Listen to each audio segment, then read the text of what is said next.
Some people may almost looking half asleep. Still trying to get over this cold. As you can hear, I'm still coughing. Coughing is usually the last stages in my cold, so fingers crossed. We're almost there. Thought I'd give you a raw review from Memphis. Um, hashtag Daniel Bryan occupies Raw. Um, I think there's a nice little WWE play on the whole Chicago Hijacks Raw, so that was a nice little play on that. Decent show, considering that the crowd was dead. I hate it when they film stuff in Memphis because generally I think Memphis is quite a dead show. I never ever enjoyed the shows in Memphis, so the crowd's always dead. In general, southern crowds tend to be quite dead, which is a little bit why I'm a bit worried about New Orleans hosting WrestleMania. But anyway, so to kick off the show, Hulk Hogan comes out, talks about how basically at WrestleMania there's going to be like a Andre the Giant Memorial over the top rope challenge. But with that, I think it gives certain people that probably wouldn't have made the card a payday, so people like the Dolph Ziggler's, the Barebacks, Sandowns, people like that will probably be in this over the top rope challenge.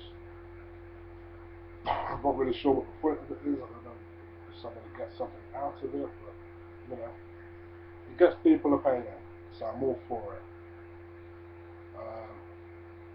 And then in a Breakfast Club member moment, basically the Breakfast Club Godfather, founder, if you like, versus the Kingpin Breakfast Club current owner and John Cena met tonight. Usual spiel. I ain't gonna lie to you. I've never been a fan of either of these motherfuckers. I was a fan of Cena as a heel, as you guys know, when he first came on. It's like Hogan, the original, and Hogan, and the new Hogan. I've never been a fan of Hulk Hogan, which again, you guys know, so I kind of was just like, alright, whatever. I'll skate past this part.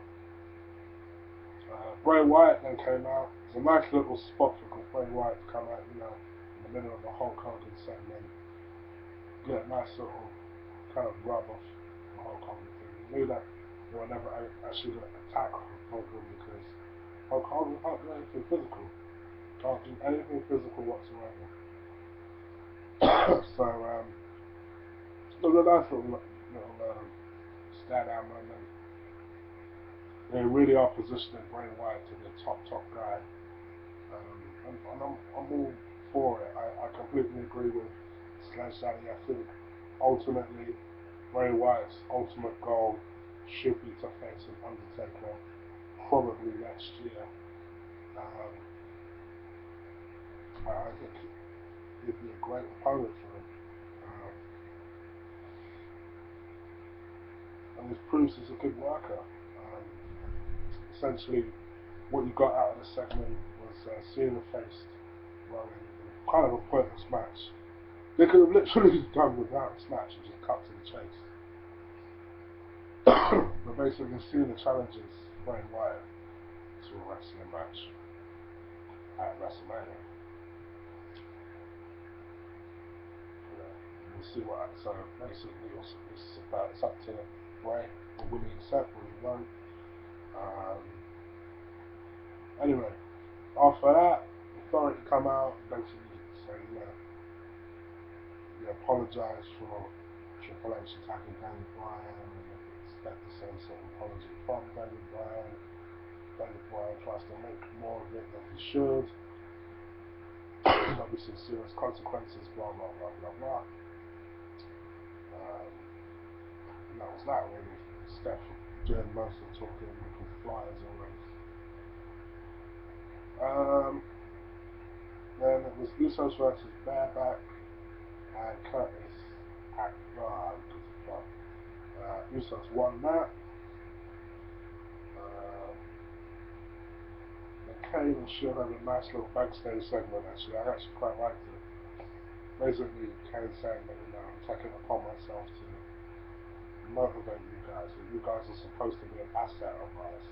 If you're not an asset, then maybe we should dispose of you. And Shield like, you know, kind of ripping on Kane a little bit for being pinned by Daniel Bryan a couple of times and stuff. And then basically the Shield ending it with, you know, we have nobody taking out anybody, and that includes demons. Nice little segment, I quite liked it. Very short, sweet, to the point. Biggie versus Swagger. By the way, one thing I didn't get to say during my because I didn't get to do a review of Elimination Chamber. One surprisingly good match. I mean, it took everybody by surprise. Was Biggie versus Swagger. It was surprisingly a good match. I mean, I'm not a big fan of either guy. They hit their spots quite well. I mean, Swagger will always botch a couple of spots, and he did in that match. But it was a surprisingly good fucking match, that Elimination Chamber. This was nowhere near that. But it didn't need to be, because the focus wasn't about Big E. It was about teasing the tension between Cesaro and Swagger. And I'm all for that. I know a lot of people like the team of the Real Americans, and I do as well. But I think it's time to make Cesaro a star. It's time to make him a star.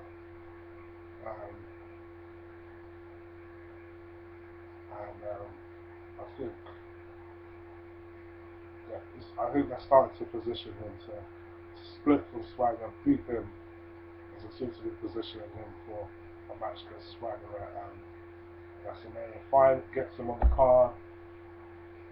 Expected to dispose of Swagger quite quickly. And then bigger things for Cesaro. Fingers crossed. I'm really liking his work at the moment. And then Taker Heyman segment, again short and sweet. Heyman doing his usual spiel on that, you know, I was there last year when he defeated CM Punk. As much as I respect you, I know how to beat you, and I'm going to eventually encourage Brock has the tools to beat you. You know, Taker basically saying that Brock will rest in peace. You know, a nice couple of quotables though that I didn't like, but generally that was the gist of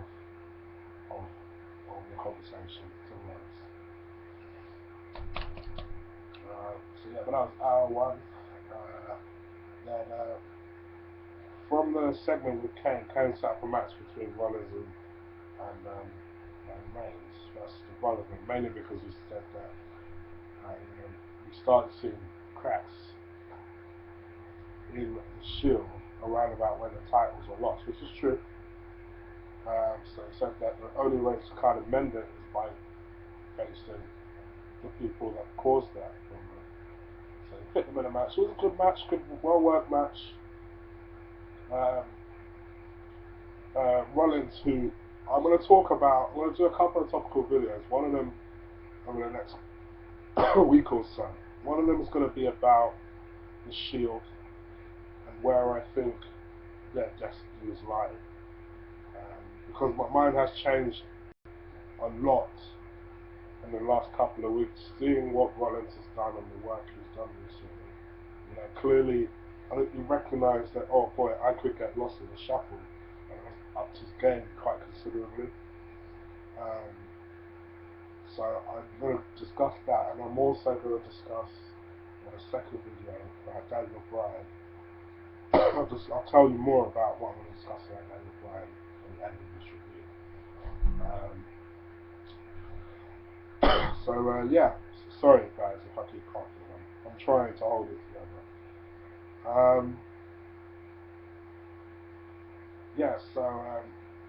So yeah, Rollins hit a nice little, sick finisher with the whole head stomping finisher that he has. On Cody Rhodes, 1, 2, 3, picked up that win. Then hour 2 started off with a segment of the night. It has to be said. I thought it was going to be really cheesy. The way it started off a bit slow. Well, I ain't gonna lie, I fucking got into it. I ain't gonna lie to you. Basically, Daniel Bryan segment started. Basically said that, as usual spiel, I'm not gonna let the authority run me over. I'm gonna do my thing, basically. I'm gonna do what I need to do. Then he says, don't listen to the people.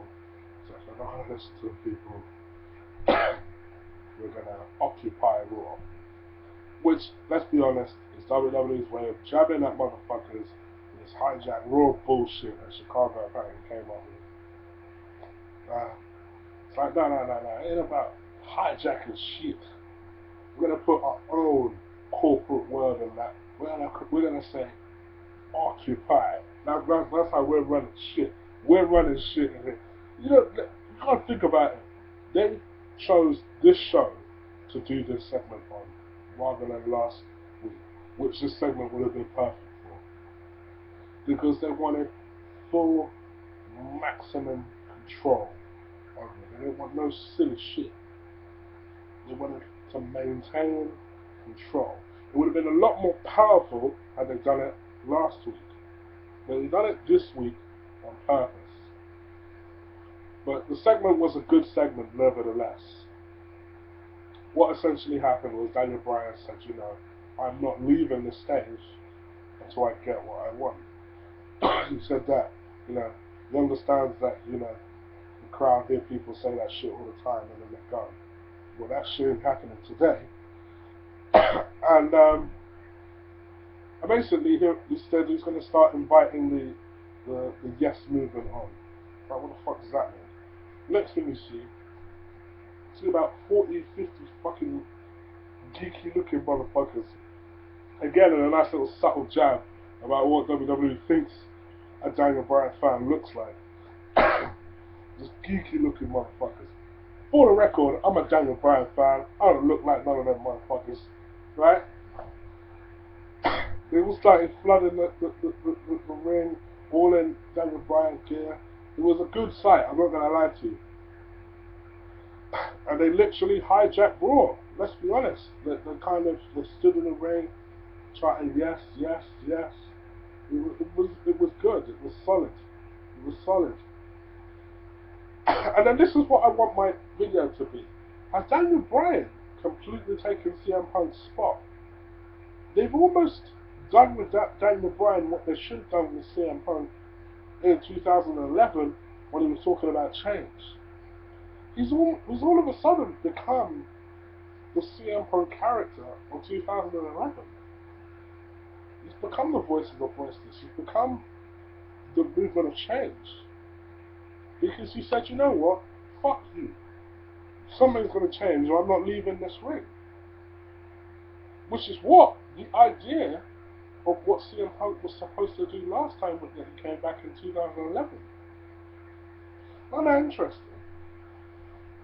But anyway, he was holding up the stage, and in a good segment, and the authority came out, basically said, well, fuck this. You guys have your fun, because in 30 seconds I'm about to kill this dance. So so then they kept going, yes. Oh, I think they kept going, no. And it was a good little back and forth that Triple H had with them and himself. So then he sent out literally two fucking Oompa Loompa, as Rock would say, two Oompa Loompa motherfuckers down to the ring.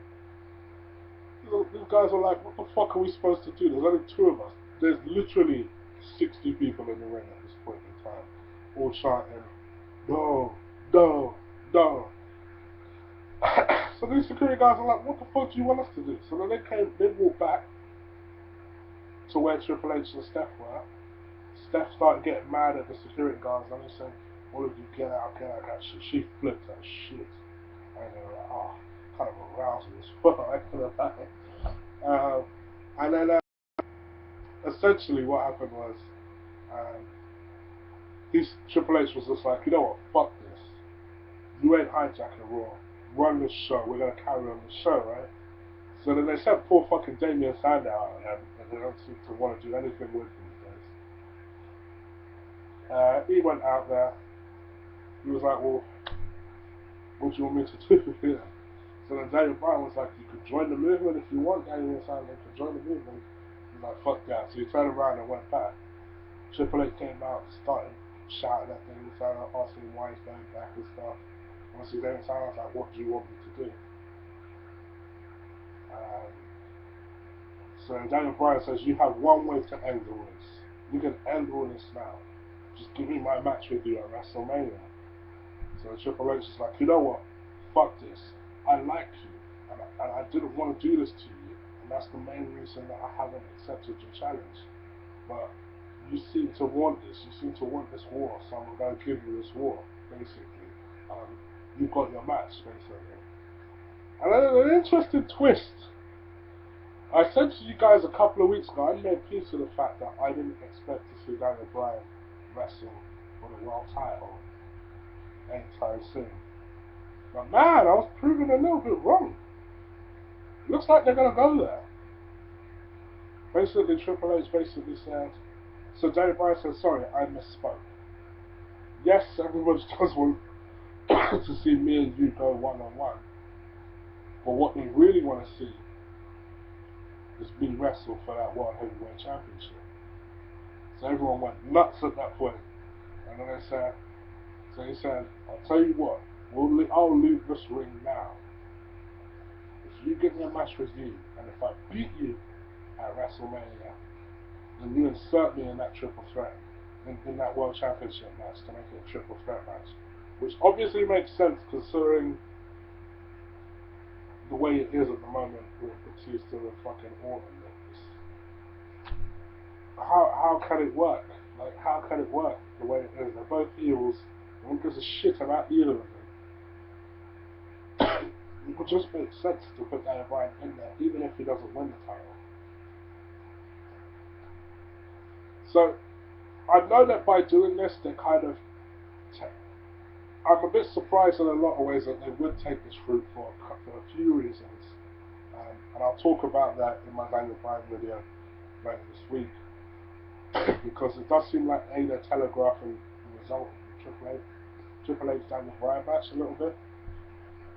And B, does that mean Triple H ain't main eventing WrestleMania? Because he's usually one of the last 3-4 matches, so what the fuck does that mean? But I'll talk about that in my video, the possibilities of what I think might actually end up happening at WrestleMania. But it's just got my interest back for WrestleMania, that's for sure. So that was a good segment. So anyway, Triple H flipped his shit and said, you know what, fuck it, you've got your deal. You've got your deal. I'm going to end you. So anyway, he got dragged off by the security guards. It was a good hour 2 segment. It was a good segment. I had a piss break for Sheamus versus Christian. I do not care. I imagine it ended with a broke hit. I guarantee you can't tell me I'm wrong. And I genuinely never watched the match. But it probably ended up with some sort of stupid broken. I just don't care about Sheamus matches. And that's why I'm so glad in a way that CM Punk left. Because I would have been disappointed for Daniel Bryan to play Sheamus. I don't care about Sheamus. Then another little Alexander Yusuf's promo type thing. That sexy Russian blonde. I'll work that bitch over and right. It's a fly.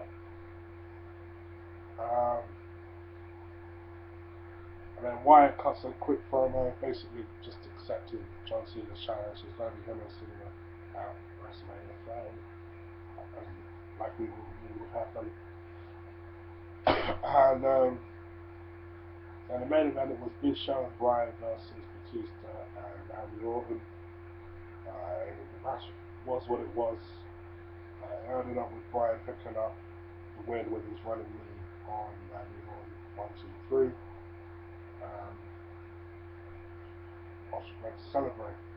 It was what it was. It was a good show. It was alright. Picked up a lot for the Daniel Bryan segment, and the Shield segment was good. But aside from that, those are the only two memorable bits of the show that made it an alright show. Please do comment, subscribe. I'm so sorry about my voice. I figured I've not been giving you guys a lot of videos lately, which is why I've attempted to do the video with my voice the way it is. That's fucking dedication to you motherfuckers. So you motherfuckers need to reward me and start subscribing to the shit. Because I see you viewing, but I don't see enough of you subscribing. So please do subscribe. I am trying to do this for you. I am trying to make this a good wrestling show for you. Please do comment, subscribe. Do check me out later this week. I will drop those 2 videos real soon. So do stay tuned, ready? Take care. As you can see, I'm tired as fuck, so I'm about to get some sleep in this motherfucker. Take care. Peace.